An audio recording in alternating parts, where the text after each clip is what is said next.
začínajú brankári, ktoré proti sebe. A Jano. Takže Jano dobráni. 0-2.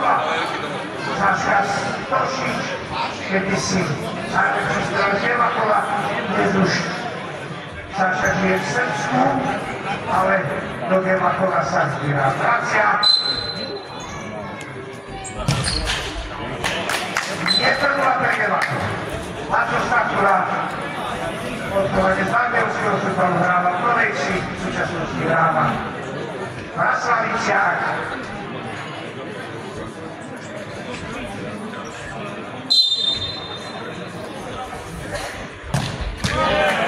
Takže je to stále 1-0 pre Gemakov, do brány pôjde Jančík, dostávajú sú Samo Sotko.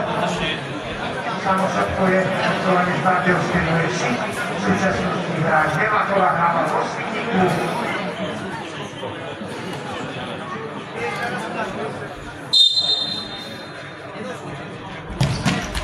Takže stále nie je rozhodnuté. Vyšoderecký odpovede z Partizána dáva v Katrane Prešov. Momentálne pôsobí v Raslaviciach.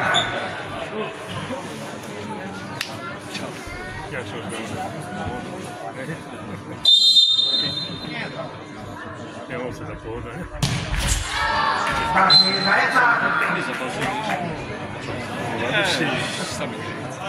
Si vynikol. 2-1 pre Gemakov. Prvý Mazur, ktorý je Verničan, z roky hráva v Raslaviciach, momentálne hráva v Gemakove. Na štvrtoligových zápasoch sme si dali ďalšiu pásku.